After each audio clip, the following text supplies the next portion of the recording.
So now that we have altered your life with those very important questions, and most of them, no, yes, no, most of them don't matter. Most of them don't matter. But there is one that you have to get right. It's dark chocolate, friends. It's dark chocolate. It's dark chocolate. Come on, it's dark chocolate. That's what it is. It's dark chocolate. If you're in a pinch, if you're in like a real pinch, milk chocolate can fill in. White chocolate never should have been invented. That's the end of the story. Okay, here we go. So there are like most of those just preference, right? It's just what do you like? You know, those of you joined online, you're like now rummaging wherever your vacation home is looking for chocolate or whatever. That's fine, right? There's most of it's preference, and the thing is, like, if you have a preference on one of those, like, you think yours is great, and the other one, maybe you like it, or maybe you're like me with white chocolate. You just think it's kind of gross, never should have been invented, right? One of those things that I have this relationship with is Peeps, and I know we gave away some Peeps earlier, right? But I don't understand them. I don't know why. I don't know how people like them. My daughter, I have 19-year-old daughters, twins daughters. They like them. I don't understand it. I'm pretty sure they're my kids, but I don't understand how that happens. Some of you, how many like Peeps? Let's just put it on the table. How many of you like Peeps? Okay, how many of you think they're disgusting? There's my people. There's my people. Okay, look, some of you, I just learned this past week, actually talking about Peeps. Some of you hold on to them until like they're hard and crusty or something, like, right? Like, how gross is that? Some of you are like today eating last year's Peeps and you're putting this year's Peeps away, right? It's just, I don't get it. Somebody asked me after our first service, somebody said, what if I covered it in dark chocolate? No, it doesn't matter. You can't, some things can't be made great. So where are the Peep lovers again? Just give a couple of these away. There we go. Let's see if we can make it. Oh, all right, that's good. No, nobody was harmed in the filming of this. There it is. Boom. We get it? Somebody get that back there? Okay. I don't have any more. I'm really sorry. Have a pancake. Another Easter thing that like just has a really weird dynamic for me is this. You know, y'all feel like it's just this thing that's supposed to be like grass in an Easter basket, okay? And you've maybe gotten an Easter basket that has this in it, or you've been the unfortunate parent that's had to put it in, right? And here's the thing: I don't know why this was invented. I don't understand. I don't get it, because it like somehow clumps together, but then at the same time loses odd strands in weird places, right? You just find the like everywhere, and if there's like a chocolate egg in here, you can't really get the egg. You have to like shake it and hope the egg comes out right. Like I don't get it. It's more annoying than it is helpful. If you got an Easter basket today, I'm not ruining it for you. The other contents are great. This is a disaster. Never should have been created, right? And there are parts like this, just like certain traditions we love and certain ones we hate, whatever else. We want to look the other way.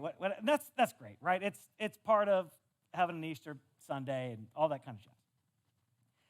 But when we think about like the person of Jesus on Easter, and we think about, okay, like if there is this death and there is this resurrection, what about this person of Jesus? What's true about Jesus is that even some people like looked at Jesus, some people still look at Jesus, some of us look at Jesus a little bit like maybe that grass or the Peeps or whatever. It's like, okay, like I don't, it's just not that attractive. Like I don't like really, not what Jesus does or anything else, just Jesus the person. Just Jesus the person. And what I want to do today is just invest a few minutes of the time that we get to be together and look at the scriptures at this person of Jesus around the events of what now we call Easter, but around the events of this Good Friday and his death and this waiting Saturday and this day of resurrection this Sunday. If you've got a Bible or you want to find on a phone or something like that, we're going to be in the Older Testament of your Bible in Isaiah chapter 53. Isaiah chapter 53. Older Testament of your Bible. Isaiah is kind of a big letter or document written by a guy named Isaiah.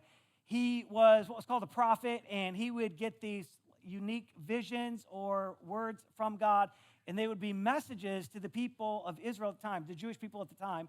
And what was fascinating about them is they would relate to the moment in which they were given, and they would somehow relate to the future. And so Isaiah gets these visions about 700 years before Jesus is on the earth.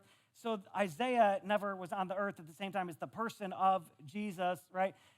He doesn't really understand, but he's writing about Jesus. This chapter we're going to look at is like, okay, he knows he's writing about this future savior and rescuer of people, but he doesn't fully understand it. So he's penning these words about a person that will come 700 years later, and it's unbelievable how accurate it is, how much we actually literally can see the description of Jesus in it. So Isaiah chapter 53, if you went to a phone, Bible.com, or you can follow along on the screen, whatever's most helpful for you. This is what Isaiah wrote, inspired by God. He said, who has believed our message, and to whom has the arm of the Lord been revealed? And then verse 2, he's going to start talking. He doesn't know it yet, but he's going to start talking about Jesus now. The rest of these lines are about Jesus, and Isaiah just knows he's writing about a future savior, a future rescuer of his listeners. He says, he, or Jesus, grew up before him like a tender shoot and like a root out of dry ground. Saying, hey, look, when this Savior, when Jesus comes, it's going to have small beginning. It's not going to look amazing or anything, and we know that ends up being true. Jesus is born of a virgin. He's born in a stable. He's born in they place him in a feeding trough. He actually has a king who wants to kill him. They live as refugees on the run for a while to save his life. I mean, Jesus didn't come with a bunch of fanfare or glamour or anything like that. And then he says this is really interesting. He had no beauty or majesty to attract us to him, nothing in his appearance that we would actually desire him. In fact, he was despised and he was rejected by mankind. Isaiah's painting this picture of 700 years later, there's this person coming again that now we know is Jesus. And if there was first century paparazzi, they were not following Jesus.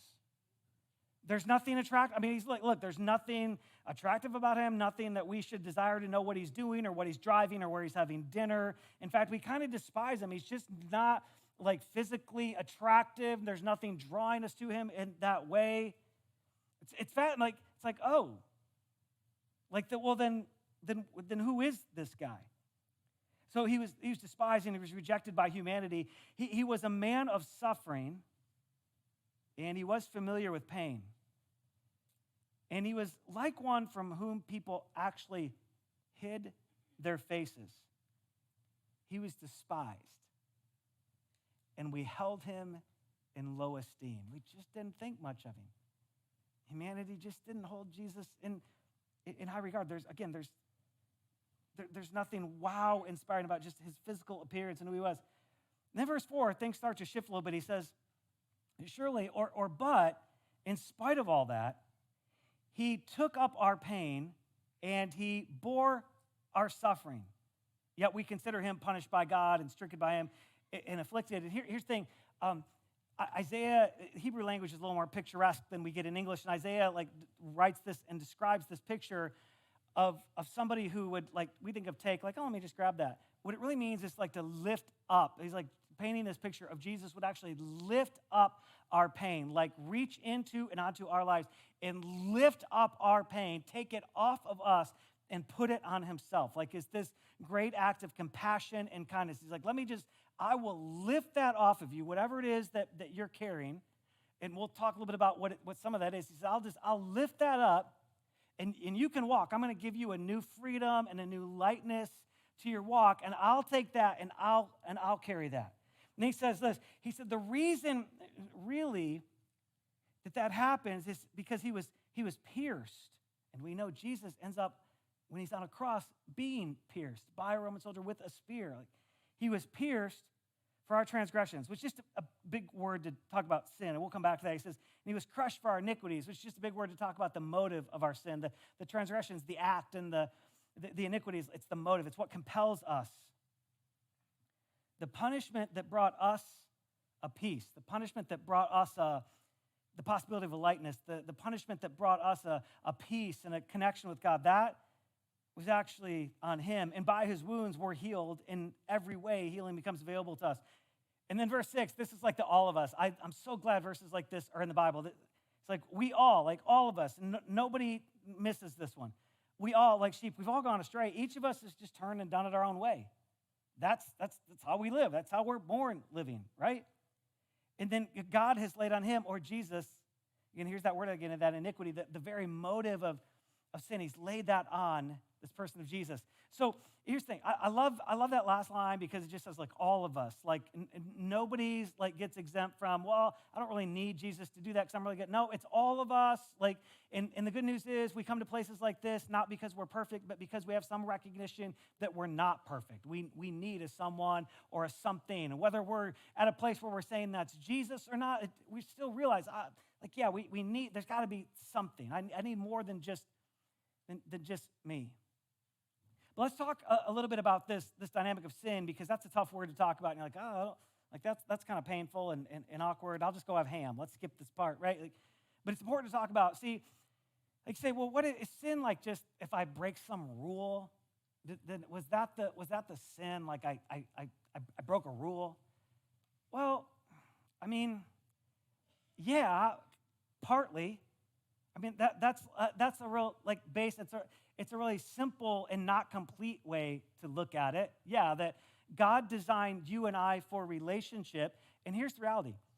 Every relationship has rules, has boundaries. Every single you don't have a relationship that doesn't have some kind of rule or boundary, whether they're spoken or not. You have rules of the way you function together inside of a family or with your friend group or in a dorm or in a suite, in your workplace, in your classroom or your classrooms, on a team you're on, right? Everybody, you have, like again, sometimes we don't play them all out, but all relationships have some type of boundary set of, oh, this is how our relationship works.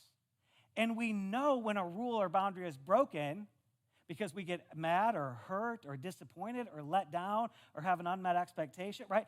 Every relationship has that. And so God, who creates us with this desire for relationship, he's like, well, of course, our relationship does too. Just like every other relationship, there are boundaries the way our relationship thrives, and it can be all that it was meant to be, and you can be all that I created you to be. So is sin like stepping outside of those bounds? Yeah. It is just like every relationship has rules that if we step outside of them, there's pain with that. There's disappointment and loss with that. But there's an even more relational element to this dynamic of sin. Like, because, yeah, okay, is it breaking a rule or a command or whatever? Yeah. But more than that, sin is the thing that actually breaks God's heart. Sin is the thing that actually like causes this tinge of disappointment in God. But hear me on this. Listen. It's not disappointment in us. It's disappointment for us. It's disappointment for us because he knows he created us out of this perfect love. And when we get outside the bounds of how that relationship is designed, he knows that, oh man, there's pain there's stuff over here I don't want you to have to experience. I'm not disappointed in you. I love you. I'm disappointed for you in what you're putting yourself in. I mentioned quickly, I've got 19-year-old twin daughters, and they ask a lot, like, Dad, are you disappointed in me? Are you disappointed in me? Are you disappointed in me? The answer is always no. No, I'm not disappointed in you. I love you. You're my kid. I love you. I am disappointed for you because I can kind of see where that decision's going. I'm ancient. You're young. I get the advantage of seeing, right? I can see all the potential pitfalls there, and I don't want you to have to experience unnecessary pain. Life is hard enough without us doing things to inflict pain on ourselves, right? And so yeah, this sin, it's like, okay, God's like, oh, but wait, yeah, okay, you broke a rule or a command or whatever, but the purpose of the command was to keep you healthy, to keep us vibrant, to give us a chance to stay connected. And on the cross, which is literally what Isaiah is describing here, is Jesus being on a cross, picking up your sin, your hurt, your pain, putting it on himself, and literally bearing that on a cross. Being pierced for it, paying a price for it. Well, why do you pay a price? Like, why would Jesus do that? Because sin causes a couple things. The first and the biggest one, it causes separation. Like living outside the bond of relationship, it causes separation. And again, we know that in human relationships. When we live outside the bounds of a relationship that we've agreed on, even if unspoken, there's this tinge, even if it doesn't completely break a relationship, right? There's this tinge in a moment of hurt and disappointment, broken trust, unmet expectations, where it creates this little separation sometimes between us, or it creates a little separation in the conversation pattern, or sometimes it's just a little separation between us and the momentum our relationship has had up until that moment. And some of us, we know, like, okay, yeah, that's part of life, and we work hard to restore it, and we have conversation, and we forgive, and all those things. But again, the greatest desire of God is to be in relationship with us, an ongoing communicating, leading, talking conversation, loving, empowering, building, dreaming, healing, restoring, compassion giving, grace giving relationship. That's why Jesus takes all that stuff, puts it on himself. He's like, oh, because I don't want to have any separation from you. I don't want to have 1 ounce of separation. The only reason I created you is for us to have this vibrant, ongoing, conversational, leading relationship. So Jesus said, I'll go the extra mile to build that relationship back so I could give you peace, which Isaiah said. The second thing that sin does, though, is it creates separation, and it also causes our life to stall a little bit. We just stall. Now, listen, we might still be accomplishing a lot. We might still be making a lot of money, having a lot of great experiences, have a big pack of friends, taking all the trips we want, getting job promotions we want, building this family we think we want. We might still be doing all of that. All of that can be happening, and life can still be stalled a little bit. Because there's this thing that we're chasing and accomplishing all that, this depth of fulfillment, this depth of certainty, this depth of peace, while chaos might be raging around us, and we don't quite get there. So we're always in this cycle of, let me do a little more, let me work a little harder, let me concentrate a little more on healing, let me concentrate a little more on who I can get to know and how we can build the family and how I can be good in the community and right? Because sin, because it separates us from the God who made us, it causes us to stall. Even if we're accomplishing lots, there's something in our core that stalls out a little bit. There's something in our heart of hearts that's I just feel like there could still be more somehow. Even though everybody else might look and think, man, they've got it good. They got it good. What's the more? Well, Jesus says the more is like me and you together. Me and you together. One of the things we do sometimes when we've stalled, or one of the things that can make us stall, is instead of Jesus, we choose religion. And we choose religion around Jesus, but not really with Jesus. Because we lose track of the fact that Jesus paid a great price, lifted up sin and pain and lifted up the weight of what comes with that and took it on himself. Oh, no, I'll do that. Jesus taking all of that for us, doing the act of lifting up, saying, just give me that, give me that. Give me that. Just give me that. And part of what's key to know is that it really is all of it. It's all of what you and I have done to do what the last verse there, verse 6 says, go our own way. It's all of it. No matter how big or small the sin or getting out on our own way feels, all of it. Jesus lifting, he's not rationing anything. He's not rationing his lifting. Jesus is perfect in love and perfect in life, so he doesn't have to ration. He literally can take it all. Jesus doesn't have to look and say, okay, there's a room like this. I think I can take 80% of yours. You can kind of good. I think I could, boy, yours is checkered. I got 20% of you. Okay, there's none of that. There's no rationing. Jesus says, I'll take the 100% of everything you've ever done. Don't try and climb to me. That's what every other religion in the world is inviting you to do. Climb to me, work harder, strive more. I've come to you. Just say yes. Receive me lifting it off you and putting it on me. That's what makes Jesus really unique and different. It's how he can invite us into something completely different and better. some of us, though, like, we haven't come to grips with that. We've got a portion of us where we think Jesus has rationed it, where we live like Jesus. So Jesus can take 90% of my stuff, but not the last 10.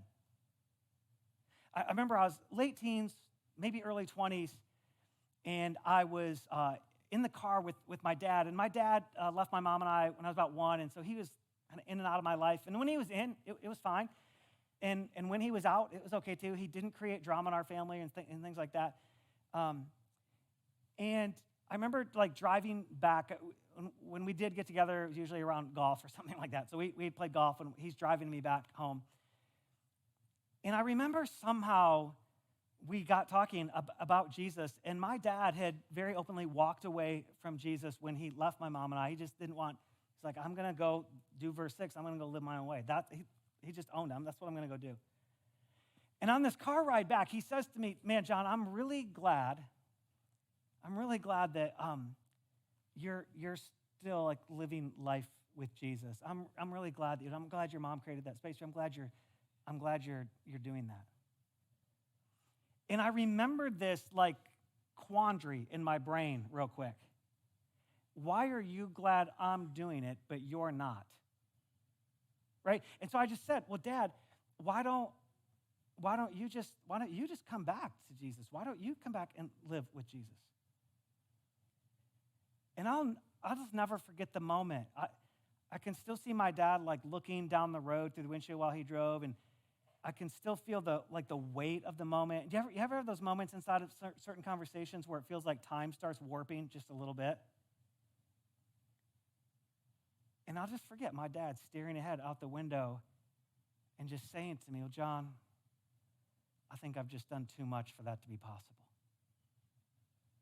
I just think I've done too much for that to be possible." And we kept talking, and I was trying to convince, and I'm trying to convey this kind of thing, right? Like, in very different words of a teenager, early 20s. Like, yeah, but Dad, God doesn't ration forgiveness. God doesn't ration grace. Like, if we want to follow him, if we want him to be the leader, he's always going to say yes.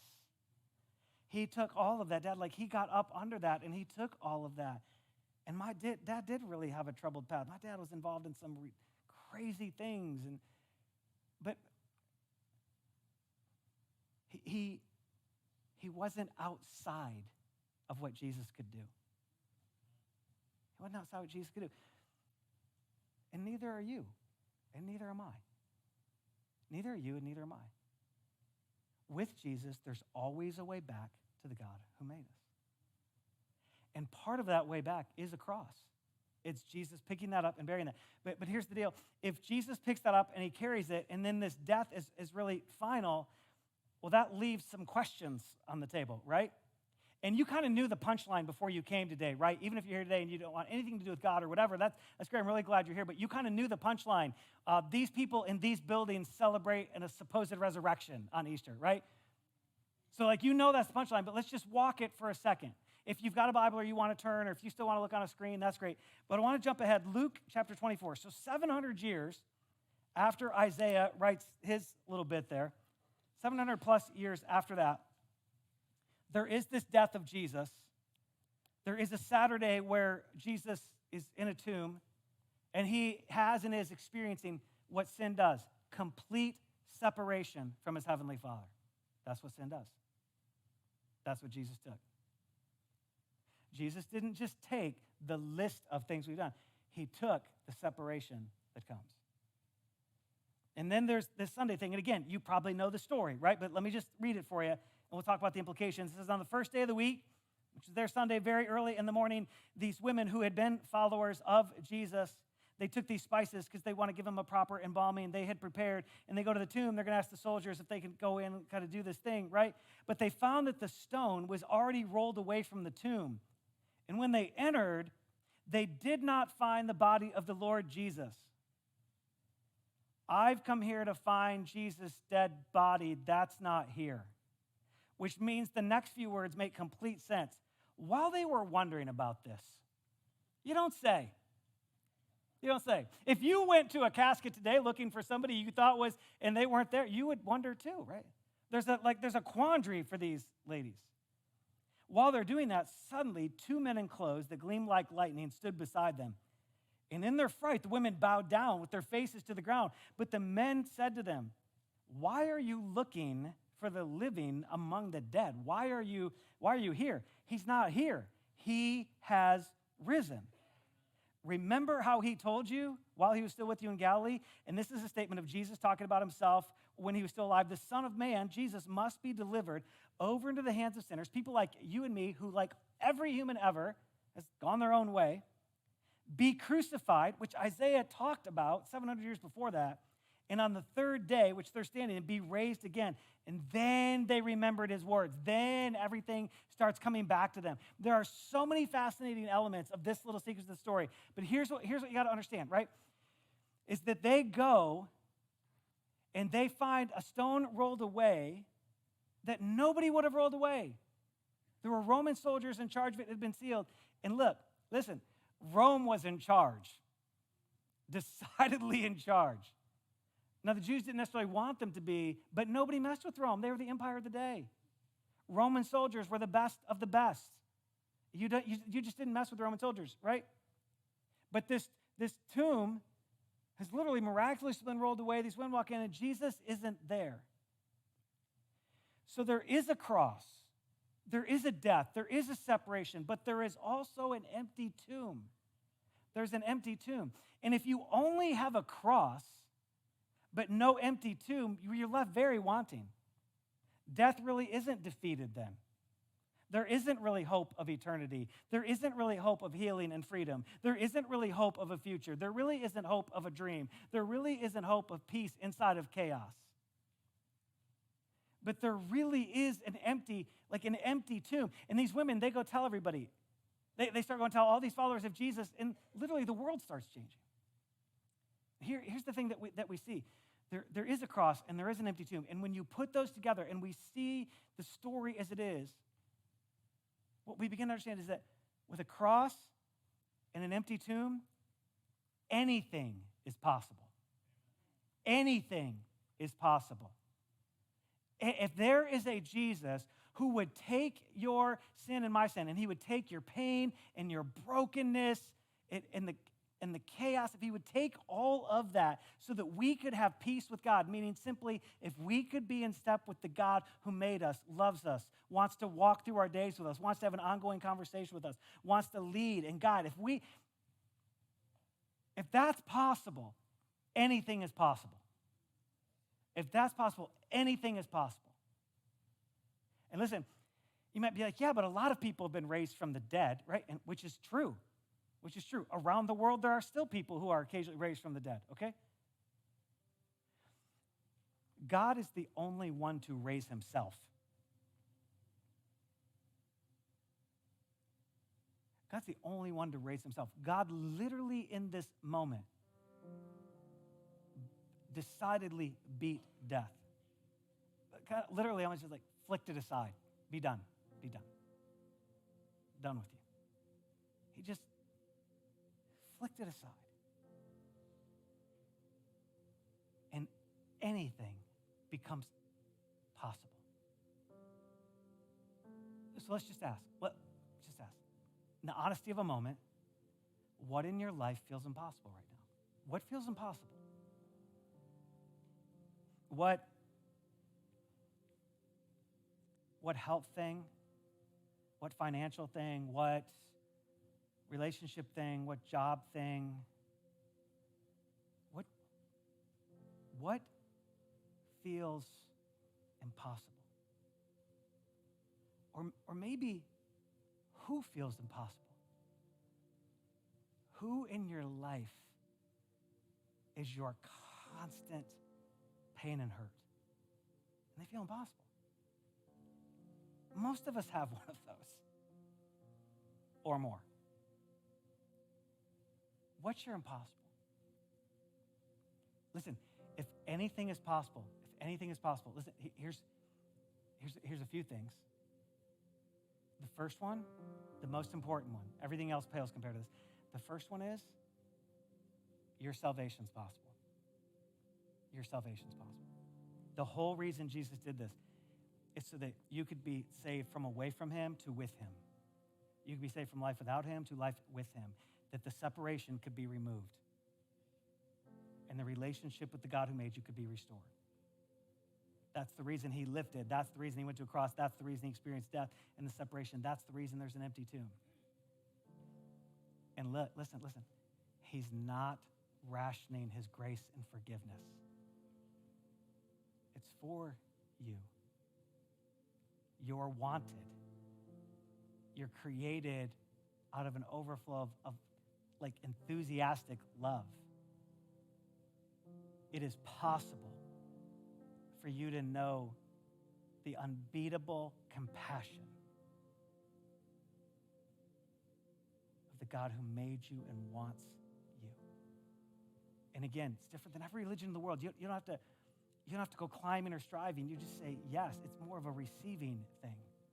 Yeah, Jesus, I'll receive what you did on my behalf. I'll receive that.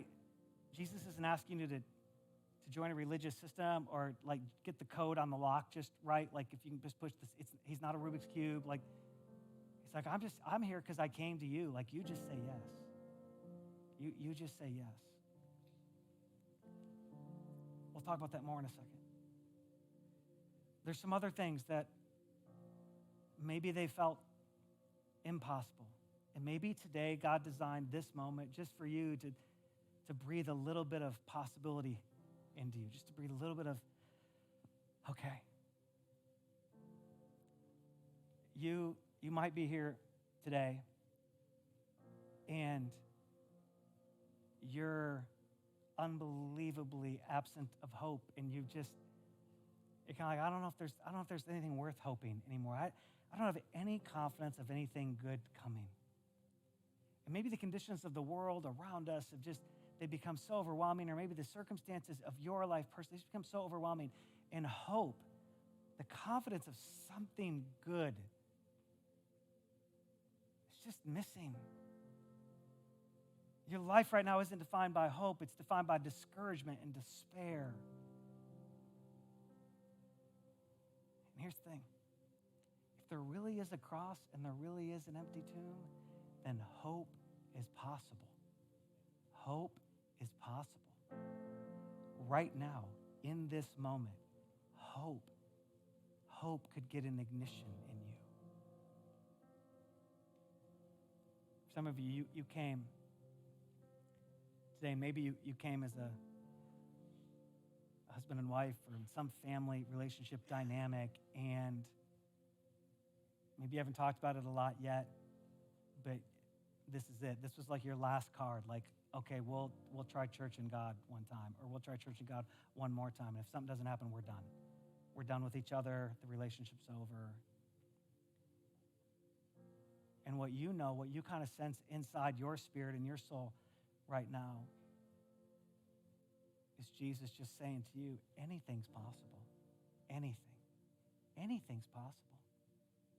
Anything's possible. Anything. Some of you maybe you're where my dad, several years after that conversation I shared with you, ended up. And maybe you're at a place in life where you really do have the very real sense, I don't know if I can do another day, or I don't know if I can do another week. And honestly, I don't know if I want to. And you wonder if like life is still worth living, our breath still worth taking.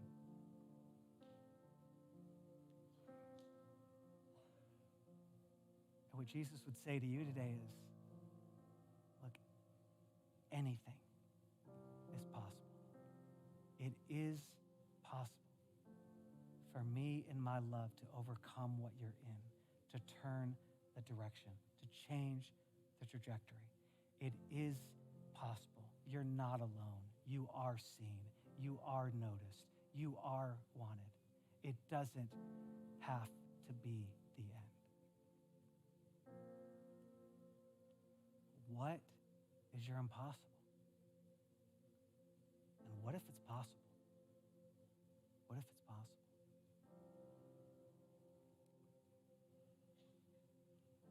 come back to the first one.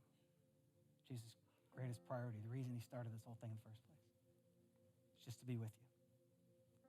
It's to walk through life with you. It's to have a friendship relationship where he leads and we're in it. And we receive his forgiveness, we receive his grace, and we're convinced enough of his love, we're compelled enough by his love that we would gladly trust him enough to follow. If that's you today, it's remarkably more simple than you probably think it is. Again, there's no perfect lock on the box. He's not a Rubik's Cube. This relationship starts with Jesus the way every other relationship starts, with one conversation. But that one conversation opens up a life of walking and talking and living with Jesus. But it starts with one conversation. It's a conversation where we just literally say, Jesus, yes, I'll take your forgiveness. I know I'm like every other human that's ever lived. I've gone my own way. I'll take your forgiveness. You want to be with me that bad? Then I want to be with you. You want to live life with me that bad? Then I want to live life with you. You have that much love for me, the least I can do is receive it. And I'll learn to love you back. I want to invite you, just if we could, just bow your heads, close your eyes. And again, maybe you're here with no interest in anything I'm talking about. That's fine. But just for a moment, maybe honor the people around you and just give them the gift of a little privacy in a room where there are lots of us. And if that's you, if you're just saying, yeah, I want that Jesus. I want the Jesus who wants me. I want the Jesus who would take everything. And you might be thinking, John, I hear what you're saying, that he's not rationing it, but you're having a hard time believing it. I just want to say to you again, Jesus' forgiveness is complete. His love is so great and so perfect. His desire for you is so strong. There's nothing he can't and won't forgive. There's nothing his grace can't touch and his love can't transform. Nothing.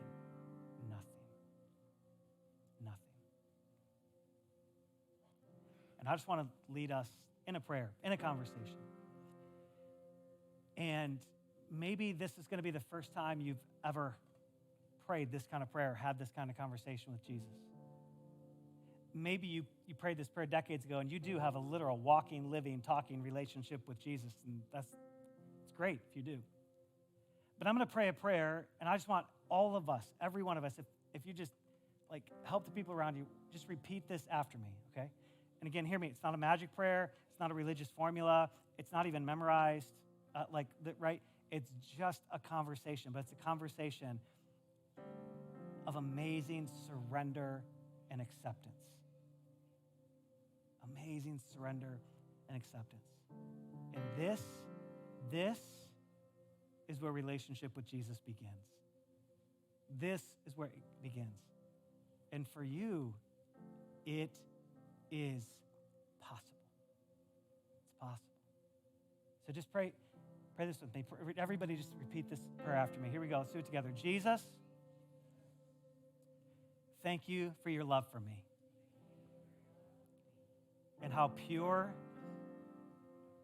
and how perfect and how strong that love is. And today I receive your love and forgiveness. I choose to begin this relationship with you, believing that all things are possible